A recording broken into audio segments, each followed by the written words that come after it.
সম্মানীয় মৎস্য চাষী ভাইরা, আসসালামু আলাইকুম। দেশে ও প্রবাসে যে যেখান থেকে ভিডিওটি দেখতে পাচ্ছেন, সকলকে জানাই আন্তরিক শুভেচ্ছা ও অভিনন্দন। আপনাদের মাঝে আবারও নতুন একটি ভিডিও নিয়ে হাজির হলাম। ভিডিওটি হলো দেশি ট্যাংরা মাছের পোনা। এই দেশি ট্যাংরা মাছের পোনা যারা বাণিজ্যিকভাবে চাষ করতে চান,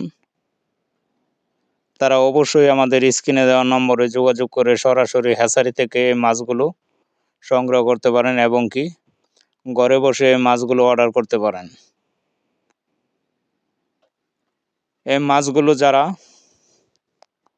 কম খরচে কম খাবারে বাজারজাত করতে চান, তারা এই দেশি ট্যাংরা মাছের পোনাগুলো চাষ করতে পারেন। এই মাছগুলো 4 থেকে 5 মাসে বাজারজাত হয়। আপনারা যারা এই মাছগুলো এককভাবে চাষ করতে চান, তারা অবশ্যই আমাদের সাথে যোগাযোগ করে এই মাছগুলো অর্ডার করতে পারেন। আমরা এই মাছগুলো বাংলাদেশের সমগ্র জেলায় বিক্রয় করে থাকি এবং হোম ডেলিভারি দিয়ে থাকি। আপনারা যারা এই মাছগুলো চাষ করতে চান, তারা অতি শীঘ্রই আমাদের স্ক্রিনে দেওয়া নম্বরে যোগাযোগ করে এই মাছগুলো অর্ডার করতে পারেন। ধন্যবাদ।